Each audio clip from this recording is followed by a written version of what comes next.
Sir தமிழ்நாட்டில் வந்து SIR என்ற தேர்வு எழுதப்பட்டு அதனுடைய முடிவுகள் வந்திருக்கு சார். இதுல 1 கோடி வாக்காளர்கள் ஃபெயில் ஆயிருக்காங்க. எஸ்ஐஆர் கொண்டு வந்த நோக்கம் நிறைவேறி இருக்காங்க. அது அட்டெம்ப்ட் எழுதலாங்க. செப்டம்பர் போனா மார்ச், மார்ச் போனா செப்டம்பர். எஸ்ஐஆர் வேணாம்னா உங்களுக்கு என்ன ராகுல் மேல ஏதாவது வெறுப்பா? அவர் தானங்க ஊர் ஊரா போய் சொல்லிட்டு வந்தாரு. அதை பாருங்க, வாக்காளர் பட்டியலில் இவ்வளவு குளறுபடிகள் இருக்கின்றன அப்படி இப்படிலாம் சொன்னாரு. அதை பாருங்க, ஒரே வீட்டுல இவ்வளவு பேர் இருக்காங்க, இதெல்லாம் எப்படி சாத்தியம் கேட்டாரா இல்லையா? உங்களோட பழைய தங்க நகைகளை விற்க, அடகு வச்ச தங்க நகைகளை மீட்டு நியாயமான விலைக்கு விற்க இப்பவே GNR கோல்டு ட்ரேடர்ஸ்க்கு கால் பண்ணுங்க. எலெக்ஷன் கமிஷன் என்னங்க ஆளுங்கட்சி சொல்றதை விட்டுட்டு எதிர்கட்சி தலைவர் சொல்றதை கேட்டு நடக்கிறாங்க அப்படிதான் நான் யோசிப்பேன். அவர் குறை சொன்னாரு, ஐயா நீங்க சொல்லிட்டீங்களா, நாங்க அதை சரி பண்றாங்க அப்படின்னு எலெக்ஷன் கமிஷன்ல செஞ்சு நிற்கிறாங்க. நீங்க ஏன் இந்த கேள்வி கேட்குறீங்க? சார், இப்போ முதல்வர் தொகுதியில் 1 லட்சம் வாக்காளர்கள் கிட்ட நீக்கிருக்காங்க. அதே போல துணை முதல்வர் தொகுதியிலையும் ஒரு 80-89 ஆயிரம் வாக்குகள் கிட்ட நீக்கிருக்காங்க. இது எப்படி சார் பாக்குறீங்க? அவங்களுக்கு இது மிகப்பெரிய ஒரு பின்னடைவா சார்?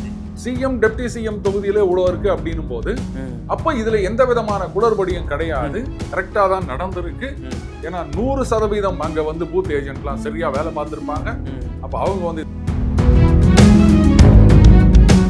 இந்த மாதிரி விட்டு போயிடுச்சுன்னா அப்ப அவங்களையும் மீறி இந்த மாதிரி நடந்திருக்கா? ஏங்க அவங்கெல்லாம் எத்தனை வருஷமா அரசியல்ல இருக்கவங்க, எப்படி இது பண்ணவங்க, அப்படி இருக்குச்ச அவங்களுடைய திறமையில நீங்க குறை சொல்ற மாதிரி திமுகவை குறை சொல்லாது, திறமையானவர்கள். ரெஃப்ளெக்ட் நேயர்களுக்கு வணக்கம். இன்று நாம் சந்திக்க இருக்கக்கூடிய சிறப்பு விருந்தினர் டெய்லி பஞ்ச் அருண் அவர்கள். சார் வணக்கம் சார். வணக்கம் கோபி. சார், தமிழ்நாட்டில் எஸ்ஐஆர் என்ற தேர்வு எழுதப்பட்டு அதனுடைய முடிவுகள் வந்திருக்கு சார். இதுல 1 கோடி வாக்காளர்கள் ஃபெயில் ஆயிருக்காங்க. எஸ்ஐஆர் கொண்டு வந்த நோக்கம் நிறைவேறி இருக்கா? அது அட்டெம்ப்ட் எழுதலாங்க. செப்டம்பர் போனா மார்ச், மார்ச் போனா செப்டம்பர். அது எங்களை மாதிரி பசங்களுக்கு எல்லாம் நிறைய தெரியும். அந்த மாதிரி தான் இதுலயும் ஒரு ஆப்பர்ச்சுனிட்டி கொடுத்துருக்காங்க. சரி, நான் கேட்கிறேன், எஸ்ஐஆர் வேணாம்னா உங்களுக்கு என்ன ராகுல் மேல ஏதாவது வெறுப்பா? ஏங்க அவர் தானங்க ஊர் ஊரா போய் சொல்லிட்டு வந்தாரு. அதை பாருங்க, வாக்காளர் பட்டியலில் இவ்வளவு குளறுபடிகள் இருக்கின்றன அப்படி இப்படிலாம் சொன்னாரு. அதை பாருங்க, ஒரே வீட்டுல இவ்வளவு பேர் இருக்காங்க, இதெல்லாம் எப்படி சாத்தியம் கேட்டாரா இல்லையா? கேட்டாரு சார். அப்ப அதை சரி பண்ண வேண்டியது யாரோட கடமை? என்ன கேட்டா எலெக்ஷன் கமிஷன் என்னங்க ஆளுங்கட்சி சொல்றதை விட்டுட்டு எதிர்கட்சி தலைவர் சொல்றதை கேட்டு நடக்கிறாங்க அப்படிதான் நான் யோசிப்பேன். அவர் குறை சொன்னாரு, ஐயா நீங்க சொல்லிட்டீங்களா, நாங்க அதை சரி பண்றாங்க அப்படின்னு எலெக்ஷன் கமிஷன்ல செஞ்சு நிற்கிறாங்க. நீங்க ஏன் இந்த கேள்வி கேட்குறீங்க? நீங்க அநேகமா காங்கிரஸுக்கு எதிராக நடக்கிறீங்க அப்படின்னு நினைக்கிறேன். அப்படி எல்லாம் ஒன்றும் இல்லை சார். அப்புறம் என்ன, அவரு கேட்டதை இவர் நிறைவேற்றி வச்சிருக்கார். அப்போ ராகுலுடைய மனக்குறை அதை எலெக்ஷன் கமிஷன் தீர்த்து வச்சிருக்காங்க. இதை போய் நீங்க குறை சொல்றீங்களா? சரி, 97 லட்சம் பேர் நீக்கிட்டாங்க அப்படின்னு சொன்னா நிஜமாகவே அந்த 97 லட்சம் பேர் அந்த இடத்துல இருந்தாங்கன்னா அப்ப நீங்க சொல்லுங்க, அதை பாருங்க, போன தடவை எலெக்ஷன் கார்டு கொடுத்தாங்க, போன தடவை ஓட்டர் லிஸ்ட்ல என் பேர் இங்க இருக்குது, அதே அட்ரஸ்ல தான் நான் இருக்கேன், எப்படி என் பேர் விட்டு போச்சு அப்படின்னு நீங்க கொடுங்க. அதுக்கு டைம் கொடுத்துக்கிறாங்க. இல்ல நான் வேற வீடு மாறி போயிட்டேன், போன வாரம் வரைக்கும் நான் அந்த ஆலந்தூர், போன வருஷம் ஆலந்தூர்ல இருந்து அதை இப்ப அண்ணாட பக்கம் போன உடனே அது தாம்பரம் தொகுதி ஆயிடுச்சு. அடுத்த தெரு தாங்க, ஆனா அது தொகுதி மாறிடுச்சுங்க. நான் சரி அடுத்த தெரு தானேன்னு விட்டுட்டேன், அதனால மாத்தலாம். இப்ப மாத்துறேன்னா அதுக்குதான் ஃபார்ம் 8 கொடுத்துக்கிறாங்க. நீங்க உடனே அப்ளை பண்ணுங்க. டிராஃப்ட் லிஸ்ட் இருக்குதுல்ல, அதுல எல்லாம் கொடுத்துக்கிறாங்க. நீங்க உங்க எலெக்ஷன் கார்டு இருந்ததுன்னு சொன்னா அதை போட்டு அதை பாருங்க இருக்குதா இல்லையா அப்படின்னா அது என்னதுன்னு காரணம் சொல்ல போகுது. இல்லையா அப்ப அந்த ஃபார்ம் 8 போடுங்க. ஏன் நான் போன வருஷம் அங்க இருந்தேன், இப்போ இங்க வந்துட்டேன், நான் மாறி வந்துட்டேன் அப்படின்னு நீங்க அப்ளை பண்ணுங்க. சேர்க்க போறாங்க. சொல்ல போனா இந்த எஸ்ஐஆர் இதுல அந்த ஃபார்ம் கொடுக்கறது, அதை ஃபில்அப் பண்றது, இதுல எல்லாம் திமுக அந்த பூத் கமிட்டின்னு சொல்லுவாங்கல்ல, அவங்க தான் சுகுரா வேலை பார்த்தாங்க. அந்த கட்சியெல்லாம் எங்க போனாங்கன்னே தெரியல. அப்படி இருக்கச்ச இதையே நீங்க குறை சொல்றீங்க? இது ஒரு ஜனநாயக நடைமுறை. இவ்வளவு நாள் செய்யாம ஏன் செய்யறாங்க அப்படின்னா எங்க பசங்களை அதான் கேட்பாங்க, ஏன்னா பரீட்சை வருதுன்னு இவ்வளவு நாளா சும்மா இருந்துட்டு கடைசி நேரத்துல உட்காந்து படிக்கிறீங்க, இப்பவாது படிக்கிறேனே பாஸ் ஆவானாமா, அந்த மாதிரி ஏதோ செய்யறாங்க. அதை விட்டுட்டு ஏன் இப்ப செய்யறாங்க அப்படின்னா இதெல்லாம் என்ன கேள்வி? இப்ப 1000 ரூபா ஊத்தாங்க பார்லிமெண்ட் எலெக்ஷனுக்கு முன்னாடி, ஏன் இப்ப செய்யறீங்கன்னு கேட்டோமா? இதுக்கு முன்னாடி ஏன் செய்யல, வந்த உடனே ஏன் செய்யல அப்படிதானே கேட்டோம். அந்த மாதிரி ஏன் இவ்வளவு நாளா செய்யல, சரி இப்பவாது செய்றீங்களே அப்படின்னு போவீங்களா? அதை விட்டு இத்தனை பேரை காணாத டைம் கொடுத்துக்கிறாங்க. அப்ளை பண்ணுங்க, வேற தொகுதிக்கு மாறி இருந்தீங்கன்னா அப்ளை பண்ணுங்க. இதுல இறந்து போனவர்கள் கிட்டத்தட்ட ஒரு 26 லட்சம் பேரை என்ன சொல்றாங்க. அதெல்லாம் அப்படியே விட்டு வச்சிருந்தா நீங்களே சொல்லுங்க, நம்ம ஃபேமிலியில யாராவது இறந்து போயிட்டாங்கன்னு சொன்னா நம்ம ரேஷன் கார்டுல இருந்து நீக்கிறோமா? நீக்கும். எங்க நிக்கிறோம்? எத்தனை பேர் நிக்கிறீங்க? போய் பாருங்க. அதுக்கப்புறமா ஓட்டர் லிஸ்ட் பத்தி நம்ம கவலையப்படுறது கிடையாது. ஓகே, இதெல்லாம் இன்டகிரேட் பண்ணணும். அது பண்ணாத வரைக்கும் இந்த மாதிரி தான் இருக்கும். ரைட். அப்ப 20 வருஷம் அதுக்கு கழிச்சு பண்றாங்க அப்படின்னும் போது அப்ப அதை நீக்காதெல்லாம் அப்படிதான் இருக்கும். அதுக்கு போய் நீங்க உட்காந்து குய்ய மொய்யனா என்ன பண்ண முடியும்? சார், இந்த எஸ்ஐஆர் வரும்போது பட்டியல் சமூகம், முஸ்லீம், அந்த சிறுபான்மையர், மொத்தத்துல சிறுபான்மையர் வாக்குகள்லாம் பறிபோகும் அப்படின்ற போல எதிர்ப்பலை அதிகமா இருந்துச்சு. ஆனா இப்போ அது எல்லாமே ரொம்ப பின்னுக்கு அந்த எதிர்ப்பெல்லாம் பின்னுக்கு தள்ளப்பட்டிருக்கு. எந்த ஒரு எதிர்குரலுமே இல்லை. என்ன சார், பின் வாங்கிட்டாங்களா? அதெல்லாம் நிறைவேறியதா? அது பின்னும் வாங்கல, ஊக்கம் வாங்கல. அதை இப்ப வேற சொல்லியிருக்காரு. இந்த மாதிரி வாக்குரிமையை பறித்து குடியுரிமையை பறிப்பதற்கான முயற்சியோ என்று சந்தேகம் உள்ளது அப்படின்னு 97 லட்சம் பேர் இன்னைக்கு இருக்காங்க. ஆமா, சரியா? ஆமா.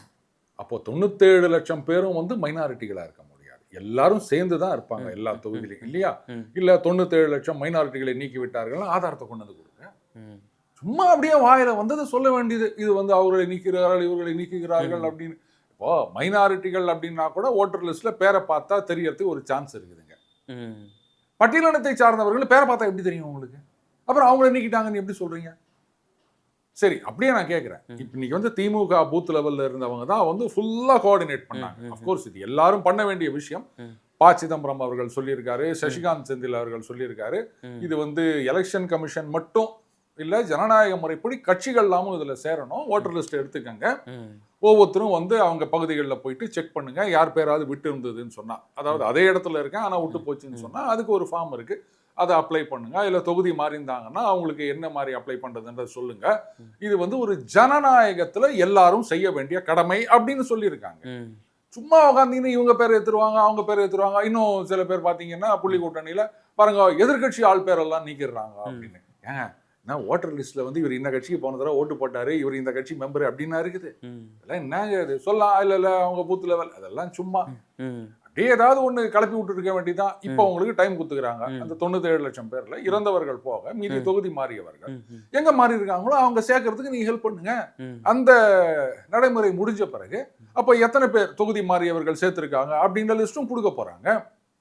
அதை விட்டுட்டு சும்மா சர் சர் சர் அப்படின்னு பயந்துக்கிட்டு இருந்தா அதெல்லாம் சரிப்பட்டு வருமா கோபி? சார், இப்போ முதல்வர் தொகுதியில் 1 லட்சம் வாக்காளர்கள் கிட்ட நீக்கியிருக்காங்க. அதே போல வந்து துணை முதல்வர் தொகுதியிலையும் வந்து ஒரு 80-89 ஆயிரம் வாக்குகள் கிட்ட நீக்கியிருக்காங்க. இது எப்படி சார் பாக்குறீங்க? அவங்களுக்கு இது மிகப்பெரிய ஒரு பின்னடைவா சார்? அது நான் உடனே கேட்கவா? நான் சொன்னேன், தமிழகம் முழுக்க திமுக பூத் கமிட்டி மெம்பர்ஸ் தான் வந்து இதெல்லாம் கோஆர்டினேட் பண்ணாங்க அப்படின்னு. அது நிஜமாவே பாராட்டப்பட வேண்டிய விஷயம். ஏன்னா தமிழகத்துல வந்து திமுக, அதிமுக இந்த 2 கட்சிகளுக்கு மட்டும்தான் இண்டு இடுக்கு இல்லாம எல்லா இடத்துலயும் நிர்வாகிகள் இருப்பாங்க. ஆனா அதிமுகல எத்தனை பேர் இந்த மாதிரி சுகரா பண்ணாங்க அப்படின்னு நமக்கு தெரியும். திமுக பண்ணாங்க. நிஜமாகவே அது வந்து அப்ரிஷியேட் பண்ண வேண்டிய விஷயம். யார் போனாலும் நீ என் கட்சிக்காரன், உன் கட்சிக்காரன், நீ எனக்கு ஓட்டு போட்ட அப்படின்றதான் இல்லை. யார் போனாலும் அது மாதிரிங்க அது தெரியலங்க அப்படிங்கன்னா அவங்க ஹெல்ப் பண்ணாங்க. ஸோ அதை நான் ஒத்துக்கிறேன்.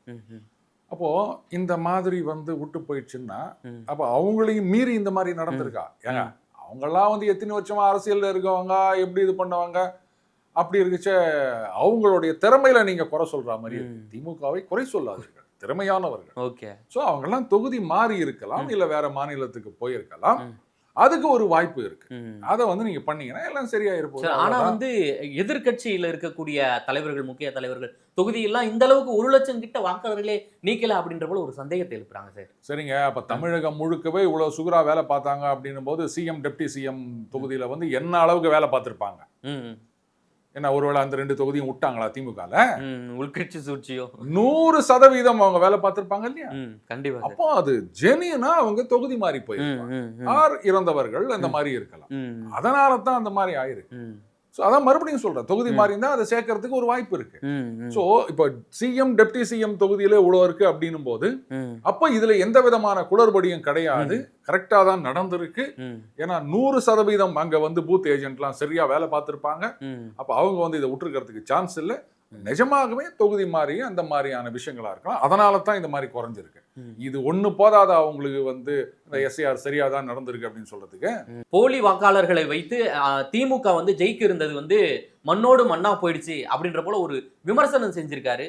இதற்கு முன்பாக வந்து இந்த வாக்காளர் சீர்திருத்தம் வரல, அப்பனா இவர் வந்து எஸ்ஐஆர் அந்த தேர்தல் ஆணையத்தை குறை சொல்றாரா? அப்படி எடுத்துக்கலாமா? அப்படி இல்லைங்க. அதாவது ஃப்ராங்கா சொன்னா ம். இது திமுக அதிமுக ம். யாரா இருந்தாலும் ம். இந்த மாதிரி இருக்குதும் போது அவங்களுக்கு ஒன்றும் பிரச்சனை கிடையாது. ம். புரியுதுங்களா? அது சில அண்டர்ஸ்டாண்டிங் இருக்கலாம், என்ன ஒன்றா இருக்கலாம். ம். அதனால தான் வந்து இது வேணும் அப்படின்னு யாரும் இது வரைக்கும் குரல் எழுப்பல. யோசிச்சு பாருங்க, எந்த கட்சியாவது ம். இதெல்லாம் சரி பண்ணணும். ம். ஏன்னா இவங்களுடைய புள்ளி கூட்டணி, அதாவது அவங்களுடைய பிரைம் மினிஸ்டர் கேண்டிடேட்டா இவங்க அறிவிச்ச ராகுல் அவர்களே திருப்பி திருப்பி சொல்றாரு, குளறுபடி இருக்கு இருக்கு இருக்கு இருக்குன்றாரு. அப்போ அதை சரி பண்ணுங்க அப்படின்னா ஏன் வானாங்கிறீங்க? அப்போ அது உங்களுக்கு அட்வான்டேஜ் இருக்கா? அப்போ குளறுபடியோட இருந்தாதான் வந்து நாங்கள் ஜெயிக்கணும்னு நினைக்கிறீங்களா? அதோ ராகுலுடைய வேண்டுகோளை எலெக்ஷன் கமிஷன் நிறைவேற்றி இருக்கின்றது. அதனால எல்லாரும் ஏத்துக்காங்க. சும்மா இருங்க சார். அடுத்த மாதம் வந்து அமித்ஷா வர இருக்காரு. என்ன மாதிரி திட்டங்கள் வச்சிருக்காரு, என்ன மாதிரி ஒரு அரசியல் மாற்றங்கள் வந்து தமிழகத்தில் ஏற்படும் சார்?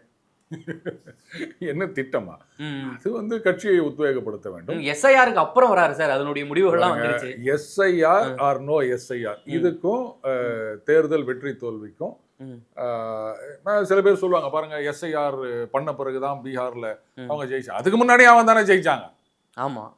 எஸ்ஐஆர் இருந்தாலும் இல்லாட்டாலும் அவங்க தான் ஜெயிச்சாங்க. அதனால எஸ்ஐஆர்னால வெற்றி தோல்வி அப்படின்றத நான் ஒத்துக்க மாட்டேன். மார்ஜின் அவ்வளவுதான். இதுல இன்னொன்னு என்னன்னா, அந்த ஓட்டிங் பர்சன்டேஜ் உங்களுக்கு இன்க்ரீஸ் ஆகும். ஏன்னா இந்த மாதிரி இறந்து போனவர்கள்லாம் வந்து அது நீங்க இன்ஃப்ளேட் பண்ணி காமிக்கும் போது அப்போ ஆட்டோமேட்டிக்கா பர்சன்டேஜ் குறையதானே செய்யும். நம்ம எல்லாம் சொல்லிட்டு இருக்கோம் பாத்தீங்களா, வந்து யாருக்குமே வந்து எலெக்ஷன்ல அக்கறை இல்லை, லீவ் விட்டா ஊருக்கு போயிடுறாங்க, யாரும் ஓட்டு போடுறது கிடையாது, 70%, 68%, 30% ஓட்டே போட மாட்டாங்கிறாங்க அப்படின்னா, ஏங்க வேற தொகுதிக்கு போனவங்க இல்ல வந்து இறந்து போனவங்க இவங்க எல்லாம் வச்சிருந்தா என்ன பண்ண முடியும்? ஸோ அப்போ ஆக்சுவல் பிக்சர் நமக்கு கிடைக்கும். அடுத்தது அமித்ஷா வராருன்னு சொன்னா வந்த பிறகுதான் திட்டம்னு இல்லை, அதுக்கு முன்னாடியே அவங்க திட்டத்தை அவங்க ஆரம்பிச்சிட்டாங்க. அண்ணாமலை அவர்கள் சமீப காலமா ரொம்ப விகரசா செயல்படுகின்றார். பாக்கலையா? இதுதான் அவங்க திட்டம். டெல்லி போயிட்டு வந்தவொடனே அவர் ஒரு போராட்டத்தெல்லாம் நடத்தி இருந்ததை பாக்குற முடிஞ்சது திருப்பூர்ல. அதுவும் ஆரம்பமே எப்படின்னா அந்த பிரஸ் கான்ஃபரன்ஸ் டெல்லி போயிட்டு வந்தார் இல்லையா, அது வந்து இங்க சில பேர் சில்வண்டுகள் சொல்லிட்டு இருக்க மாதிரி இவர் பாட்டுக்கு பண்ணிட்டு இருக்காரு, அதெல்லாம் கிடையாது. It has got the approval of high command அப்படின்றது தான் முதல்ல அந்த பிரஸ் கான்ஃபரன்ஸுக்கு கட்சியோடைய லெட்டர் பேட்ல லெட்டர் இஷ்யூ பண்றாங்க எல்லா மீடியாக்கும். இந்த மாதிரி வந்து அண்ணாமலை அவர்கள் பிரஸ் கான்ஃபரன்ஸ் கொடுக்கிறார், கூடவே வந்து முன்னாள் தலைவர் தமிழிசை சவுந்தரராஜன் இருக்காங்க அப்படின்னு கட்சியிலிருந்து லெட்டர். ஸோ சில பேர் சொல்ற மாதிரி அவர் பாட்டுக்கு வராரு, பேட்டி கொடுக்குறாரு, அவர் வந்து செல்ஃபிஷா அவரை ப்ரமோட் பண்ணிக்கணுன்றதுக்காக அப்படிலாம் கிடையாது. கட்சியோடைய அப்ரூவலோட தான் அவர் பண்றாருன்றதுக்கு அதுதான் இது. அதுக்கப்புறம் மறுபடியும் டெல்லி போனார், வரார், எல்லாரும் போறாங்க. பட் இப்போ வந்து இது நாள் வரைக்கும் இருந்ததை விட இப்போ ரொம்ப விகரசா அடிச்சு. அதுதான் டெல்லி போயிட்டு வந்தவொடனே ஒரு ரீஃபார்ம் போல, ஒரு ரீஎன்ட்ரி போல மாறிட்டார். கரெக்ட், ரீஎன்ட்ரின்னு கூட சொல்லலாம். அப்போ டெல்லி தான் இதை வந்து ஃபுல்லா இது பண்றாங்க அப்படின்றது நமக்கு எல்லாருக்குமே புரியுது இல்லையா? அந்த ஐபிஎல் பாணியில நான் சொல்லிட்டா, ஒரு சில சீசன்ல பாத்தீங்கன்னா அந்த ஃபர்ஸ்ட் 6 ஓவரா அந்த பவர் பிளே இருக்கு, அதுல மேக்சிமம் அடிச்சிடணும், ஒரு 70-80 அடிச்சிடணும், அதுக்கப்புறம் மீதி அடிக்கணும், அப்படி ஒண்ணு இருக்கும். இன்னும் சில சீசன்ல பாத்தீங்கன்னா அந்த பவர் பிளேல விக்கெட்டை விட்டுறக்கூடாது, ரன் இல்லாட்டாலும் பரவாயில்ல, மிடில் ஓவர்ஸ்ல நம்ம சேர்க்கணும், அப்படி வைப்பாங்க. இன்னும் சில சீசன்ல பாத்தீங்கன்னா ஸ்லாக் ஓவர்ஸ், கடைசி 5-6 ஓவர்ல ஒரு 50-60 ரன் அடிக்கிறது அப்படின்னு இருக்கும். அந்த மாதிரி இப்ப இவங்க வந்து ஸ்லாக் ஓவர்ஸ்ல அடிக்கிறது அப்படின்னு எடுத்திருக்காங்க. எலெக்ஷனுக்கு இன்னும் சில மாசங்கள் தான் இருக்கு. அடிச்சு ஆடணும், யாராவது அடிச்சு ஆடணும்ல, அதுக்கு தானே தோனியை கடைசியில இறக்குறீங்க, ஏன் முன்னாடி இறக்குறது இல்ல? இந்த மாதிரி அடிச்சு ஆடுறாரு, சிக்ஸர் வருதா பவுண்டரி வருதா பார்த்து கை தட்டுங்க, ஹெலிகாப்டர் ஷாட் வந்ததுன்னா ஆஹானுங்க. சார், தமிழக தேர்தலுடைய பாஜகவுடைய பொறுப்பாளர்கள் வந்து கூடுதலா நியமிச்சிருக்காங்க. அதே போல வந்து அமித்ஷாவும் வரப்போறாரு. இன்னைக்கு வந்து செயல் தலைவராக நியமிக்கப்பட்டிருக்கிற அவரும் வந்து தமிழகம் வந்திருக்காரு. அமித்ஷா சொன்ன மாதிரி பீகாரை தொடர்ந்து தமிழகத்தை பிடிப்பதற்கான திட்டம் என்ன வச்சிருக்காரு அமித்ஷா? திட்டம்ன்றது வேற, இங்க வந்து அதனுடைய ஒரு பார்ட்டா தான் அண்ணாமலை அவர்களுடைய விகரசான செயல்பாடு அப்படின்னு. இதுல ஒரு விஷயம் நீங்க புரிஞ்சுக்கணும், 26 முக்கியம் இல்லைன்னு சில பேர் சொல்லிட்டு இருந்தாங்க. அதெல்லாம் டுபாக்குருன்னு ஆகி போச்சா? இப்போ செயல் தலைவர் வராரு, அமித்ஷா அவர்கள் வர போறாரு, இந்த மாதிரி வந்து பொறுப்பாளர்கள் நியமிச்சிருக்காங்க. அப்போ அதுல இருந்து புரியுது இல்லையா, 26 முக்கியம். யாரோ சொன்னாங்க 26 முக்கியம் இல்லைன்னா அது வேற விஷயம், முக்கியம்ன்றதை அவங்க காமிச்சிருக்காங்க. ஸோ அது ஒவ்வொரு எல்லாத்தையும் வந்து ஸ்ட்ராட்டஜி எல்லாம் முன்னாடியே சொல்லிட முடியுமா? அண்ணாமலை அப்படின்றது பார்ட் ஆஃப் த ஸ்ட்ராட்டஜி. அவர் விகரசா செயல்படுகின்றார். அதே மாதிரி இன்னும் சில விஷயங்களும் நடக்கலாம். ஏன்னா பேட்டிங் சைடு விடுங்க, பவுலிங் சைடு அப்படின்னும் போது ஸ்லாக் ஓவர்ஸ்ல விக்கெட் எடுக்கணும் அப்படின்னு பார்ப்பாங்க.